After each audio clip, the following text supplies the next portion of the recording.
Ever wondered what it really takes to open a business? Or, why some places need specific permits and others just don't? Maybe you've noticed rules for street vendors, and they seem totally different from one town to the next. Well, today we're diving deep into a piece of law that sits underneath a lot of this. The Businesses Act 71 of 1991. That's right. And it sounds old, 1991, but don't let that fool you. Not at all. This is very much a living law. I mean, it was last updated June 27, 2025, with policy notes from just May 2025. It's incredibly current. Absolutely. So our mission for you today is to cut through the legal jargon. We want to explore what this act is really about, its purpose, the key rules. How it changed things legally. Exactly. And what it means practically for businesses day to day, why it still matters. Yeah. So whether you're maybe thinking of starting your own thing, or you're a law student looking for that aha moment, or, just curious about the rules shaping commerce, You're in the right place. we're going to get into the nuts and bolts. And what's really fascinating, I think, is that this act was a massive consolidation. It aimed to replace or at least amend this whole, patchwork of older laws, stuff about business licensing, shop hours. It was all over the place. This act brought in more uniform rules. It was a big shift from those old, fragmented provincial regulations. Okay, so paint a picture for us. Before 1991, what was it actually like out there? Why was this big change needed? Well, if you connect it to the bigger picture, just imagine every province, and sometimes even different towns within a province, had their own rules. Wow. Yeah, their own rules for licensing for when shops could open. It must have been, a nightmare for businesses operating in different areas. I can imagine. Chaos. Pretty much. So this act passed May 15th, 1991, then rolled out gradually across the provinces between 92 and 94. It was all about bringing consistency. Needed it badly.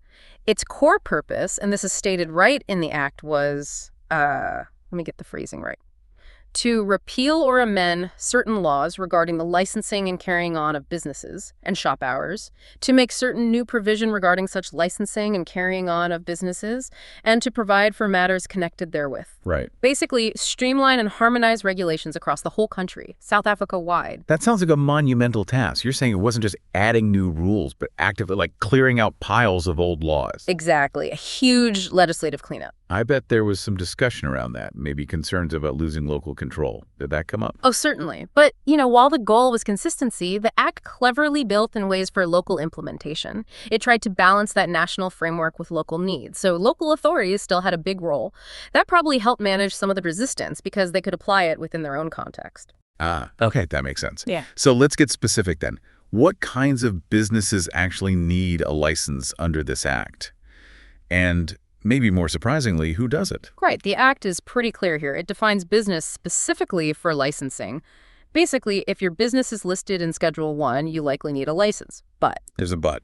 there's a but, unless it's also listed in Schedule 2, which contains the exemptions. Got it. Schedule 1 is in, Schedule 2 is out. Pretty much. So Schedule 1, it details the businesses needing a license. There are three main groups. First, selling or supplying meals or perishable foodstuffs, that's broad. Restaurants, cafes, grocery stores selling fresh stuff. Even the term perishable foodstuff can be officially defined by an administrator. An administrator. Who's that exactly in this context? Think of them as a key provincial government official, sort of like a provincial governor or a member of the Executive Council, MEC, responsible for this area. They have specific powers under the act. Okay, provincial level. Makes sense. What's the second category in Schedule 1? Okay, the second one. This is where it gets really interesting. It's providing certain health facilities or entertainment. Well, nightclubs, cinemas, theaters, sure. But also, believe it or not, things like Turkish baths, saunas, massage parlors. Really? Massage parlors? Yep. And even keeping 3 or more arcade games, coin-op machines or snooker tables. Also escort services and adult premises under the Films and Publications Act. Wow, that's broader than I expected. It covers quite a spectrum. Why such a mix? I think it reflects an aim to regulate places where public health, safety, or let's say social norms might be seen as needing oversight, ensuring standards, basically. Yeah. And the third category? The third is hawking, specifically hawking meals or perishable foodstuff, so mogul food vendors, selling from carts, vehicles on the street. But crucially, this applies unless that hawker's business is already covered by a fixed premises license like the first category. Got it. So even coin-operated games needed to look in. Yeah. Okay, now what about the exemptions? Schedule 2. Who gets a pass under this act? These are just as important for clarity, aren't they? Absolutely vital. Knowing you don't need this specific license is key. So exemptions include businesses run by the state or a local authority. Local authority being like the city council or municipality. Exactly. Also, certain nonprofits, Hmm. charitable, religious, educational, cultural, agricultural bodies, Yeah. but only if all profits go back into their purpose. Then there are non-proprietary clubs, like sports or social clubs, but only when selling food just to members and their guests. Okay. Also, meals made and sold in someone's private home. And finally, the minister has the power to exempt certain sales of perishable foods specifically. Right. So let's put ourselves in the shoes of someone needing a license. Say, Sarah wants to open her dream bakery. She's got the passion, the recipes, but needs the paperwork. What's her first step with the licensing authority? What hurdles might pop up? Good question. So for Sarah, the Act sets out the process. First, the administrator designates a licensing authority for her area, usually the local municipality. Once that's set up, Sarah simply cannot legally open her bakery without getting the right license for her premises, and she has to follow any conditions attached to it. Okay, so she applies, but what could actually stop her application? Even if she thinks she's ticked all the boxes. Well, the general rule is that the authority must issue the license if it's properly applied for. But there are specific unless clauses, big ones. For a place like Sarah's Bakery Item 1 or Item 2 businesses, they can refuse if the premises don't meet town planning rules or public safety or public health laws. Big hurdle there. Makes sense. Safety first. Definitely. And specifically for food businesses like hers or Hawkers, if the equipment or the place used for food prep doesn't meet health laws, that's a refusal too. That part was actually added in '93. Ah, an update. Yeah, shows it evolves. For those Item 2 businesses, health, entertainment refusal can happen if the applicant or the person in charge is deemed not a suitable person. Maybe due to character, past convictions. They can even ask the police for a report. Interesting. Character check. And for Hawkers, if their license was withdrawn in the last year, they can be refused a new one. Okay, so refusal is possible, but can they grant the license but, like, attach strings? Put conditions on it? Absolutely. They can issue it on the condition that, say, Sarah gets her kitchen up to code before the license is formally issued. Or they can issue it with ongoing conditions she has to follow. And what if things slip later? Can they change the conditions or even take the license back? Yes, they can amend conditions, add new ones, and they can definitely withdraw or suspend a license. If the premises fall out of compliance, for example, or if the license holder doesn't produce the license when asked, for Item 2 businesses if the holder is no longer suitable, or for food businesses if the food itself doesn't meet public health laws. That's quite a bit of power for the licensing authority. Yeah. So what if Sarah, or any business owner, feels a decision is unfair? Refusal, suspension. Do they have any way to challenge it? Yes, there's recourse. The Act is clear. The authority must tell the applicant or holder in writing what they decided, and importantly, why.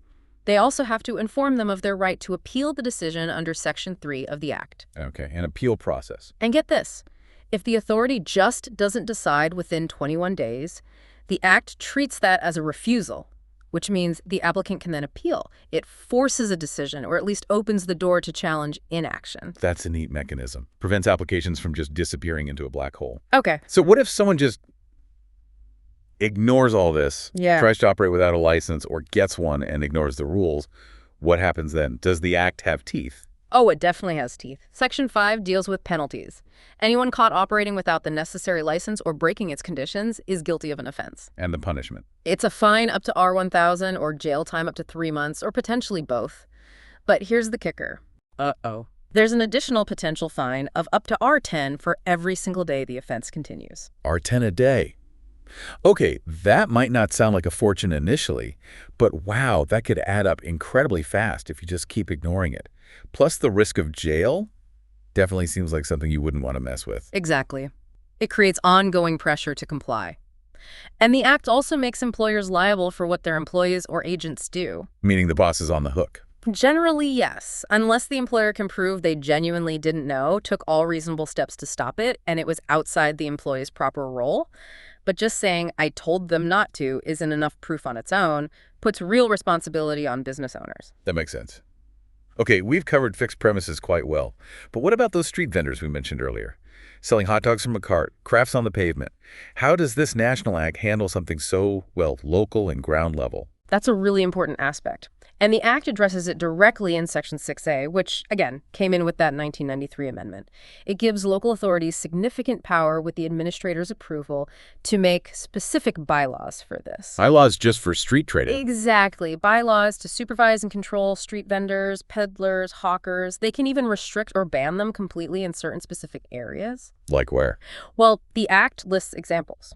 Public parks, gardens, on the pavement right next to government buildings, churches, national monuments, places where they had to block a fire hydrant or a building entrance or cause traffic obstruction, or even where they significantly block pedestrian flow on sidewalks. And there's some very specific ones, too. Like, they can ban a hawker on the pavement right next to a shop selling similar goods if the shop owner objects. Ah, that's that direct competition point again. Yes. And also on residential pavements if the person living there objects. So it tries to balance the hawker's right to trade with public space management and residents' rights. So local councils get quite a bit of say in managing their streets. But are there limits? Things these bylaws can't do to restrict hawkers? Yes, crucial limitations. The Act aims to prevent unreasonable restriction. So generally, bylaws cannot restrict hawking only to certain hours or places or only certain goods unless it's different from a nearby fixed business.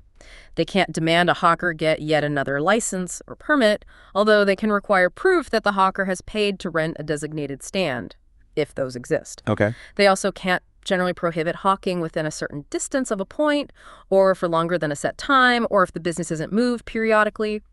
And importantly, they can't make rules just to protect any business from competition, except for that very specific case of the shop next door on the same pavement. Right, so that's not about eliminating competition broadly. No, it's more about managing space and immediate impact. So putting it all together, what does this Section 6A framework mean for the vendors and the communities? It means local authorities have tools to manage street trading, trying to find that balance between public order, safety, pedestrian flow, and allowing people the opportunity to earn a living through informal trade. There's a proper procedure, too. If they want to declare a restricted area, they have to publish notices, allow people to object. It brings transparency. That's good. Public consultation. Exactly. And they can actively create spaces, too, set aside and mark out specific stands or areas for hawkers on roads or other public property and then lease them out. The administrator can even do this in areas outside a local authority's control. It shows the Act's flexibility in practice, adapting the national rule to local reality. That's a really practical side to the Act. Now, we've touched on this a few times, the idea that this Act was a big cleanup. How extensive was that sweeping away of old laws you mentioned? It was genuinely sweeping. Section 7 of the Act, along with Schedule 3, lists a long inventory of old provincial ordinances, those old provincial laws, and even some older national acts that were either repealed entirely or significantly changed by this 1991 Act. Can you give an example? Sure. Entire licensing ordinances from the old provinces, Cape of Good Hope, Natal, Orange Free State, Transvaal, just gone. Repealed? Many shop hours ordinances, too, either repealed or heavily amended, and some were really old. Like, it repealed a Natal law from 1878, get this, called Law to Provide for the Better Observance of the Lord's Day, commonly called Sunday. 1878. Wow. So this Act really reached back into history. It did. It was a deliberate effort to modernize and harmonize. And you mentioned shop hours. So it wasn't just about who could trade, but when. Precisely. That was a huge part of it, how businesses could operate on Sundays, on public holidays, that used to vary wildly depending on which province you were in. This act brought much more uniformity to that.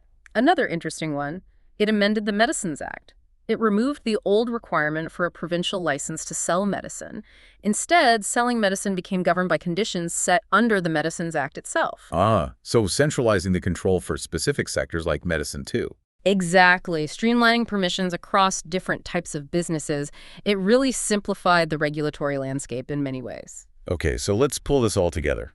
What does this mean for you, our listener? We've journeyed through the Businesses Act of 1991.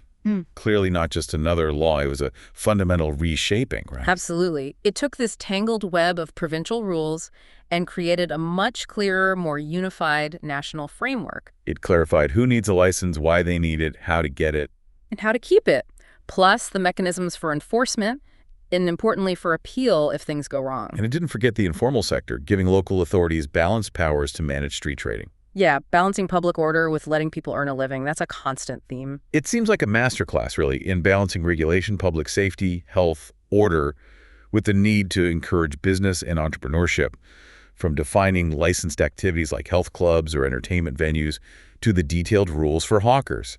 It provides this vital legal backbone. And the fact that it's still being reviewed with policy notes from May 2025, that just proves its ongoing relevance. It's not gathering dust. It's actively applied and adapted. So for you listening, maybe you're starting a business, maybe you're deep in law studies, or maybe you're just curious about the rules around us. Understanding this act reveals that intricate dance between government regulation and private enterprise. It really does.